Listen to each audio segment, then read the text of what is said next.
Саламатсыздар ма? Талас-Ауданы Қаратау қаласы мектеп-лицей физика пәні мұғалімі Өрнек Бәлімжан. Бүгінгі сабақтың тақырыбы жарықтың сынуы, жарықтың сыну заңы.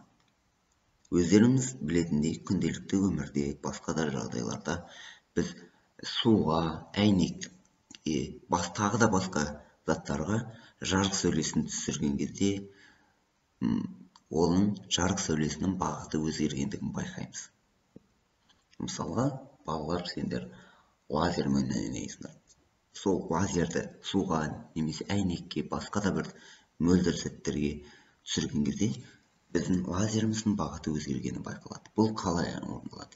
Бұл заңы жарықтың сыну заңы болып табылады. Жарықтың сыну заңы болып табылады. Мұнда жарықтың сыну заңы бойынша белгілі бір ортаға түскен сәуле, ондағы бір кедергіге ұшырап, ол әйнек, су, тағы да басқа сол сияқты заттар болуы мүмкін. Ондағы жарық сәулесінің бағыты өзгеріп, сынатын болады. Ал мұндағы түскен сәуле перпендикуляр арасындағы, яғни түскен ортаға перпендикуляр түсірілген сызық арасындағы бұрыш жарықтың түсу бұрышы болып табылады. Ол альфа мен белгіленеді. Және сыну бұрышы дәл сол перпендикуляр мен сәуле арасындағы бұрыш гамма сәулесі болып табылады. Бұл біздегі қарапайым тереземізден күн сәулесі түскен кезде, ол терезеге белгілі бір альфа бұрыш арқылы түседі, ол шағылысып, бізге гамма бұрышы арқылы үйімізді жарықтандыратын болады. Осы жарық сәулесіне қатысты айтатын болсақ, жарықтың сыну заңдарының негізгі қағидалары бар. Мұндағы n деп тұрғанымыз біздің жарықтың сындыру көрсеткіші деп аталады. Бұл синус альфаның синус гаммаға қатынасы, яғни түсу бұрышының сыну бұрышына қатынасына тең. Және де бұл сыну көрсеткішін, жарықтың сындыру көрсеткішін біз жарықтың ауадағы, яғни ауадағы таралу жылдамдығының сол түскен ортадағы таралу жылдамдығының қатынасы арқылы өрнектей аламыз. Жарықтың ауадағы таралу жылдамдығы 3 көбейтілген 10-8 дәрежесі метр секунд екендігі барлығымызда белгілі. Және екі ортадан бір-біріне қарай сыну көрсеткіші өткен сәтте бізде n2-нің n1-ге қатынасы синус альфаның синус гаммаға қатынасына тең болады. Әртүрлі орталардың ауамен салыстырғандағы сыну көрсеткіштері әртүрлі. Мысалға алатын болсақ, судың ауамен арасындағы сыну көрсеткіші 1,33-ге тең. Глицериндікі 1,47-ге, алмастікі 2,42-ге, мұздікі 1,31-ге, тұздікі 1,54-ге, кварцтікі 1,54-ге, қанттікі 1,56-ға, ал шынының әртүрлі сорттарына байланысты 1,47 мен 2,4-ге дейін болады. Енді осыны біз тәжірибе жүзінде қарастырып көрейік. Қарапайым ауа және су берілген бізде. Соған жарық сәулесін түсіру арқылы біз жарық сәулесінің бағыты өзгергендігін байқаймыз. Яғни бұл не себептен өзгереді? Жарықтың белгілі бір орталардағы сыну көрсеткішінің өзгеру себебі жарықтың ауада таралу жылдамдығы оның суда таралу жылдамдығынан әлде қайда жоғары болғандықтан жарық сынады. Немесе тиісінше ол дененің керісінше басқа да денелерге арасында шағылысу дүниесі болып табылады. Яғни біз бұл жерде алатын болсақ, жарықтың сыну көрсеткіші емес, біз шағылу көрсеткіші болып табылады. Сондықтан, егер де біз ауа арқылы өтетін болсақ, жарықтың бағыты ешбір өзгерместен орындалып жатқанын байқап тұрмыз дейді. Біз суды алып көрейік. Енді осы сәулеге түсірген кезде біз альфа және гамма бұрыштарын өлшеу үшін ортаға нормаль түзу түсіреміз. Яғни перпендикуляр бағыттағы нормаль түзу. Мұндағы бұрышымыз альфа бұрышы және сынған сәулеміздің бұрышы гамма бұрышы болып табылады. Енді осы ортадағы сәуленің сыну көрсеткішін анықтап көрейік. Біздің альфа бұрышымыз 50 градусқа және де гамма бұрышымыз 35 градусқа тең деп есептеп көрейік. Олай болса, біз Брадис кестесінің көмегімен осы синус 50 градустағы және синус 35 градустағы мәндерді қарастырайық. Бірінші, синус 50 градустағы мәніміз 0,70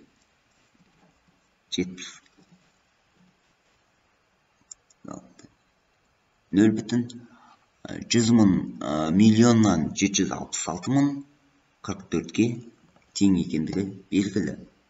Ал синус 35 градустағы мәніміз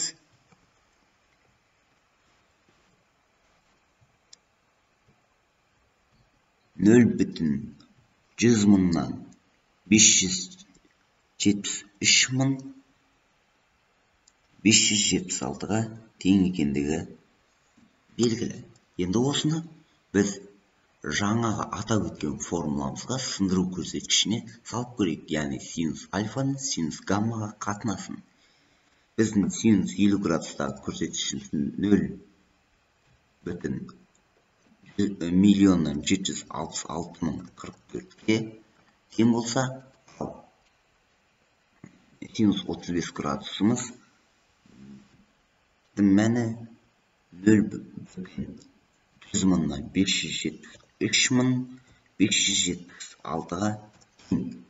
Нәтижесін біз анықтап көрейік. Нәтижесінде теңдігі нешеге тең болады?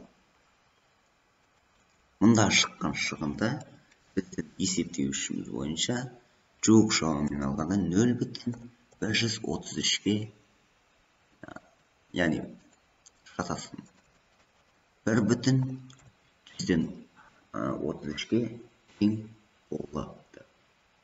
Ендеше бұл ортамыздың мәнін салыстырып көрейік. Біздегі судың сыну көрсеткіші жуық шамамен 1,133-ге тең екендігі белгілі. Дәл осылай Брадис кестесін үйлерінен интернет желісі арқылы скачать етіп, яғни жүктеп алу арқылы сендер мұндағы мәндерді есептеп көріңдер. Мысалы, біз синус альфамыздың мәнін керісінше 35 градус делік 35 градусқа, ал синус гаммамыздың мәнін 25,5 градусқа қою арқылы сіздерден үй тапсырмасы ретінде өздерің жаңағы формулаға салып, сыну көрсеткішін дәлелдеп көріңдер. Яғни біз қазір ендеше біз ауа мен су арасындағы сыну көрсеткішін ғана бақылап көрдік. Ендігі біз ауа мен шыны арасындағы сыну көрсеткіштерін салыстырып көрейік. Яғни біздің байқағанымыздай шыныға ауыстырған кезде түсу бұрышымыз 35 градус болып тұрған еді, ал сыну бұрышымыз 25,5 градус етін. Қазіргі таңда шыныға ауысқан сәтінде ол 22,5 градусқа ауысты. Бұны да біз өзіміз үй жағдайында есептеп көре аламыз. Бұл жарықтың сыну көрсеткіші болып табылады. Ендеше біз жарықтың сыну көрсеткіштері әртүрлі призмаларға тәуелді екендігін білеміз. Сол призмалардағы сыну көрсеткіштерін анықтап көрейік. Бізде жарық сәулесі әртүрлі призмалардың, яғни әртүрлі шыны призмалар арқылы өтетіндігін қарастырып көрейік. Призмадан алып жарықты түсіретін болсақ, ондағы жарық сәулесі тік түскен жағдайда ешбір сынусыз түп түзу бағытта кеткендігі байқалып тұр. Ал егерде біз осы жарық сәулесін белгілі бір бұрыш жасай түсіретін болсақ, біздегі жарық сәулесі екі рет сынып, яғни бір рет және екі рет сынып, өзінің бастапқы түсу бұрышының бағытын жалғастыратындығы байқалып тұр. Енді осыған әртүрлі пішінді призмаларды қарастырып көрейік. Мысалға, тең қабырғалы үшбұрыштағы призманы сындыратын болсақ, мұндағы жарық сәулесінің сыну бұрыштарын қарастырамыз. Мысалға, жарық сәулесін түсіретін болсақ, ол әртүрлі призмалардың пішіндеріне байланысты әртүрлі бағытта түсіретіндігі байқалып тұр. Мұндағы түскен жарық сәулесі екі рет сыну арқылы өзінің бастапқы бағытын бұрып тұр. Яғни бұл призманың өзіндік бір ерекшелігі. Призмалардың пішіндеріне де тәуелді екендігі көрініп тұр. Жаңағы бірінші жағдайда біздің призмамыздың түсіретін перпендикулярлар арасындағы бұрыш теңдей болғандықтан, біздегі жарық сәулесі өзінің бастапқы сәулесін жалғастырған болатын. Ал мұндағы түсу бұрышы мен екі қабырғалардың арасындағы түсу бұрыштары әртүрлі болғандықтан, түсірілетін перпендикулярлар әртүрлі болғандықтан, нормальдарымыз әртүрлі болғандықтан, мұндағы жарық сәулесінің бағыты әртүрлі бағытта болады. Біз дәл осы ретте әртүрлі пішіндегі денелерді қарастырып көрейік. Яғни нормальнымыздың бағыты әртүрлі, және ондағы сынған жарық сәулесінің бағыты да әртүрлі. Қарапайым шеңберді де алып көрейік. Шеңберді егерде біз нормальды дәл центр арқылы, диаметр арқылы өтетін болсақ, біздегі жарық сәулесі өз бағытын жалғастырады. Ал егерде біз оның түсу бұрыштарын өзгертетін болсақ, оның да сыну бұрыштары өзгеретін болады. Жартылай шеңберді қарастырып көрейік. Жартылай шеңберді де дәл солай. Яғни оның нормальдары арқылы, бұл түсу бұрышы арқылы гамма сыну бұрышы, және де сынған сәуледен тағы да бір сәуле сынып тұр. Призмалар жайында білуіміз қажет нәрсе осы еді. Яғни призмадан өткен жарық сәулесі екі рет сынады. Яғни ондағы жарық сәулесі екі рет сынады.